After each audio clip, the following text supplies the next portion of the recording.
I can't believe it.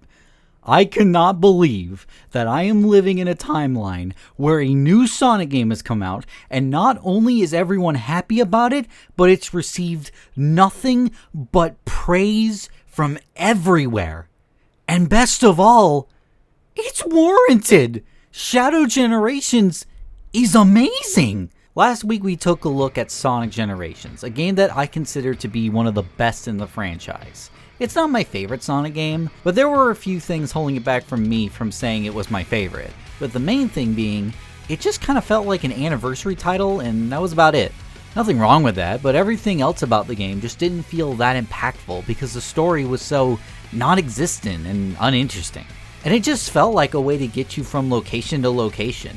And the fact that the game was just all reuse zones, which, while not a deal breaker or anything, paired with its lackluster story, just made the game feel skippable and like it could have and should have been replaced. However, while Shadow Generation seemed to be following in similar footsteps, it doesn't. And in fact, paired with Sonic Generations in the same package, I honestly think it makes Sonic Generations, if you consider them both one game, an improvement. But before we get to that, let's take a look at Shadow Generations by itself.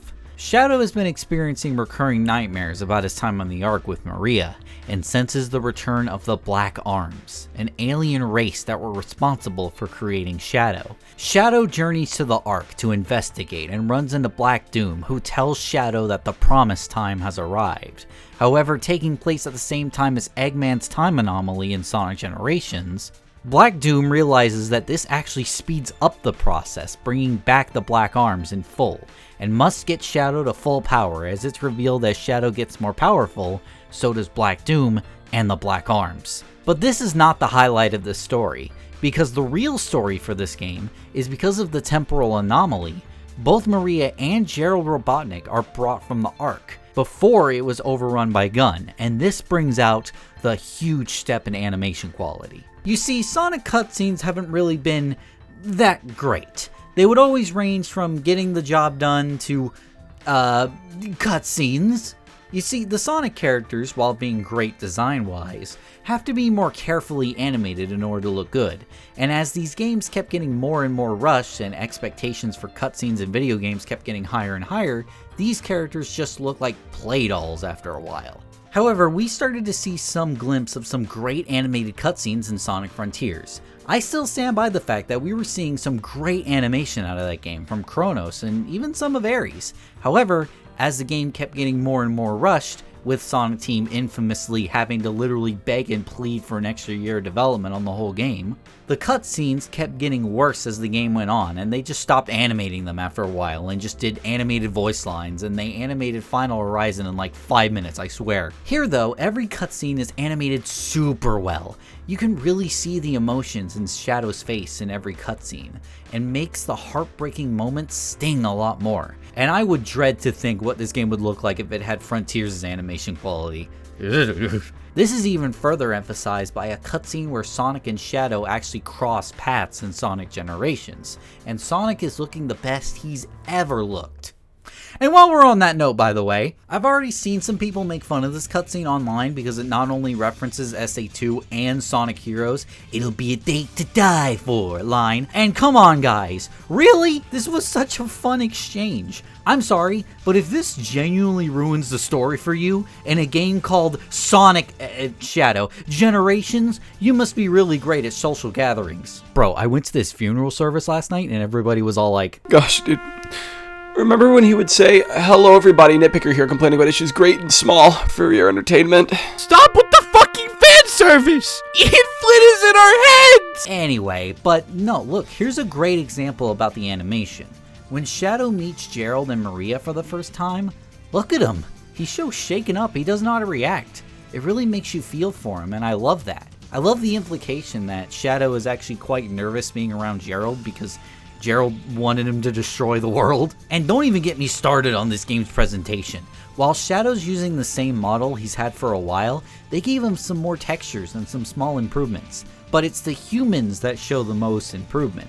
Maria is so adorable and not like an alien like she was in those other games. And Gerald Robotnik looks like old cheese, but hey, that's amazing. and the zones that are in this game look the best they've ever looked in the franchise. Though, in my opinion, Sunset Heights especially can look a little, we put Sunset Heights in Unreal Engine, look at us guys! But the other zones make up for it anyway.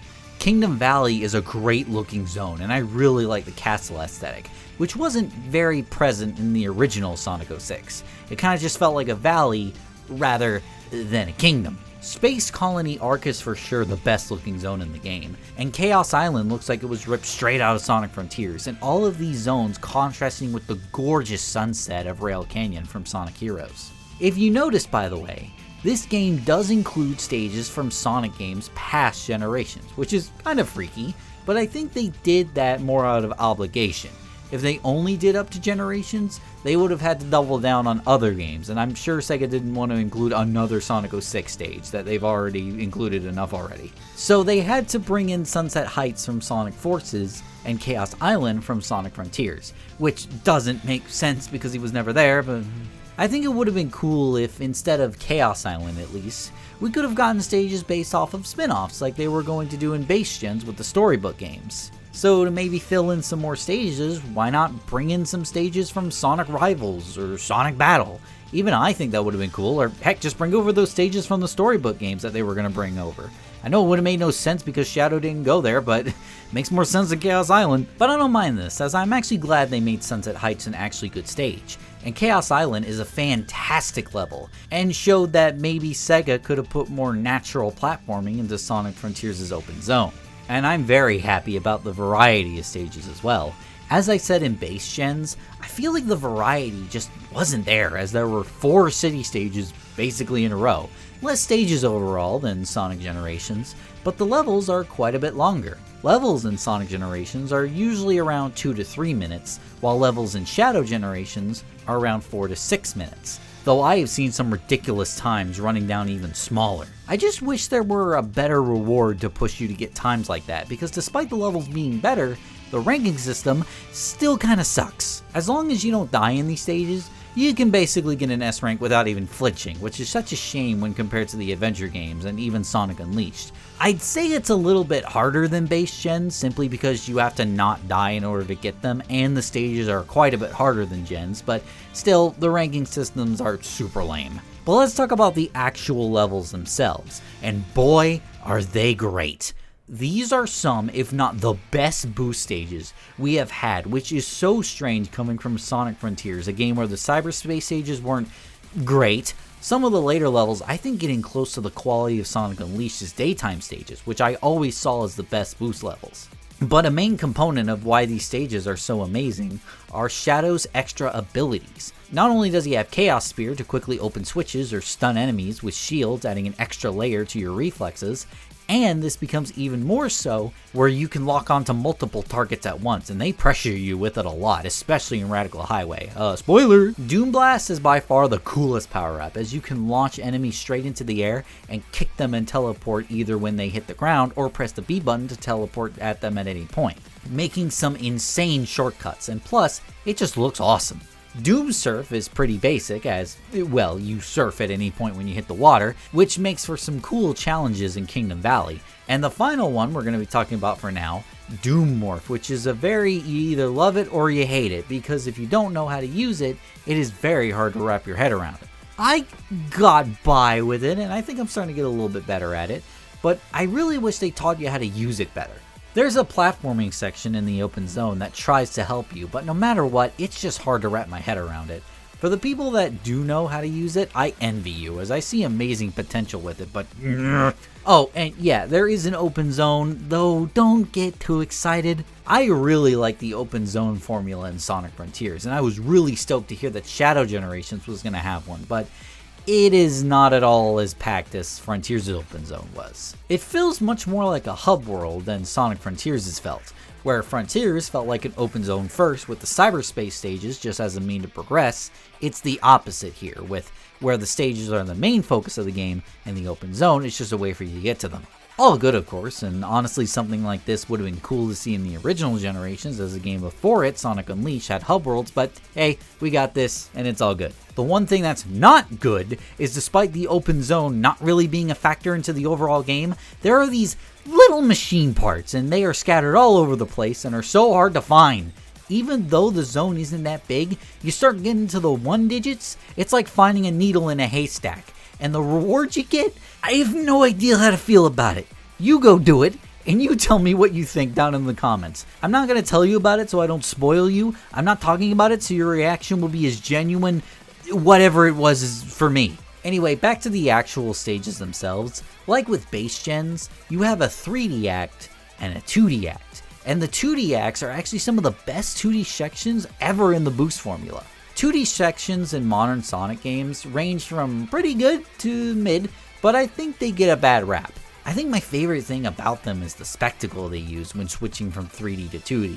Even though I hate Forces with a burning passion, I gotta say, it has some amazing camera transitions. But because Shadow's acts are fully 2D, you don't really get that, but what you do get is very good 2D levels. I wouldn't say they are better than classic Sonic's levels from base gens, but I will say they are better than Color's 2D sections, so better than the full game. My favorite is probably Kingdom Valley Act 2. Not just because it's visually great with the inside of the castles, like I said earlier, but there's a lot of different pathways for you to get the slight edge you need to make a great time. Rail Canyon is also another great one, as there's a lot of verticality to it all, and certain switches you can press lead to different pathways. But while Chaos Island Act 2 has a pretty good 2D act, and Space Colony Arc Act 2 is okay, though the switches can be a little annoying, I think Sunset Heights has to be the best one besides Kingdom Valley. Not only do I absolutely love the rain aesthetic, I always love when my favorite characters are wet, but this stage leads to some amazing 2D gameplay with the top path having these pipes that can push you to the lower path. So basically, if you get pushed by these pipes, you're washed. But the 3D acts are for sure better. And unlike base gens, where a big complaint was how modern Sonic, despite being 3D, wasn't fully 3D and still had 2D sections, Shadow Generations Act 1 are fully 3D, and they are amazing. I still think the 2D sections are fun and have their place in the boost formula, again, even just for the sheer spectacle of it all. But getting fully 3D stages in the boost formula is absolutely fantastic, and these stages are some of the best. I feel like my reflexes were tested a lot more, as you really gotta have a keen eye for this stuff in order to find good pathways, and it does kind of replicate that feeling in the classic games. There's plenty of examples, like how the main pathway for Kingdom Valley is you go on to the bird in the first section, but if you go on the top path and go through the tunnel, you can take this waterway to get there even faster and skip the bird.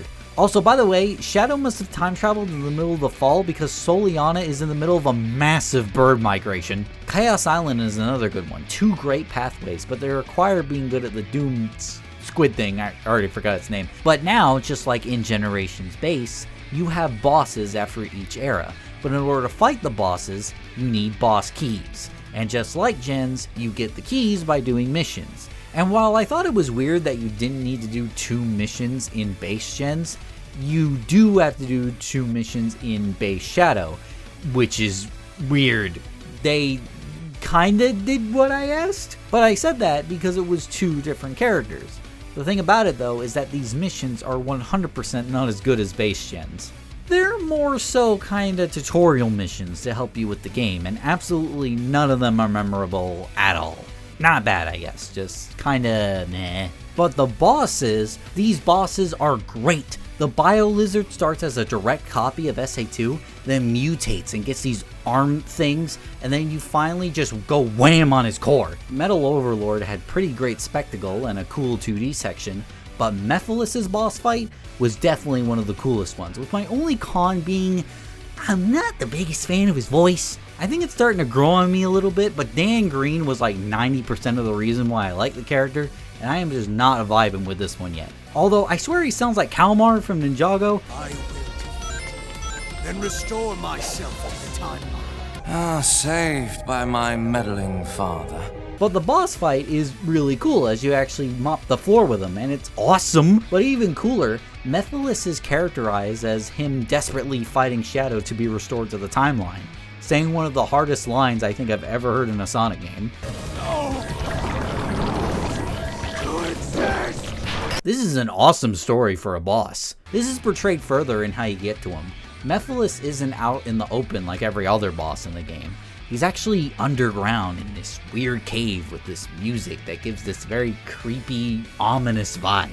Like you're walking into a space that's not supposed to exist. But after the inevitable beatdown, Shadow realizes that Black Doom is making Shadow into the perfect ultimate life form, only to take possession of him to become the most perfect being. And of course, Shadow can't have all that, so we go to the final stage of the game, and of course, it's Radical Highway, but it is an awesome stage, and this is where you get the Doom Wings, which is basically a super form, as it needs 50 rings and weakens over time, and works really well in speedrunning stages. Not only is it great in Radical Highway, but if you learn the layout of Kingdom Valley, you can get some sick time with this skill. However, while playing Radical Highway with the Doom Wings is great, I really recommend going back and playing the stage without the Doom Wings, as even without the Doom Wings, it's probably the best stage in the game, and a completely different one at that. It is packed with stuff, and it was actually somewhat hard to get the S rank. But Act 2 was a great act as well, both with and without the wings. These are probably the best stages in a Sonic game. But it's time for the final boss. Shadow has become the ultimate life form and must take on Devil Doom, returning from Shadow the Hedgehog, and this is an absolutely fantastic final boss. The spectacle is absolutely amazing, and it is very tense. You cannot play this half awake. Don't look at my rank. Please don't look at my rank, please. But seriously, this final boss is great, and Devil Doom looks awesome, way better than he did in the 2005 game. And the game ends with Devil Doom performing Chaos Control. Shadow literally goes, nuh-uh, and then performs Chaos Control again, and then kills Black Doom. And the game ends with one of the most heartbreaking moments, an ending that hasn't made me this emotional since SA2's final cutscene. As Maria and Gerald go back to their past, Shadow runs to get the Chaos Emerald he just gave Rouge to perform Chaos Control, but Maria asks him to not, as she assures Shadow that they don't want to be frozen in time. And even though Shadow realizes this, he can't stand to see it. And as he can't watch, the poor guy just runs away, with a single tear from Shadow hitting Rouge on the way out. And the game cuts to a close. What did I just play? This was not a Sonic game I just played. I just played a Sonic game that I enjoyed the entire way through, and a story that actually had me captivated, and an ending that tied everything together and made me emotional. Am I in the right timeline? Heck, do I need to exist in my actual timeline? Am I Mephiles? Shadow Generations may actually be my favorite Sonic game now. I'm serious. This is the one Sonic game that I don't feel has any drawbacks. Not only was the gameplay absolutely fantastic, but it has a story that I actually really cared about.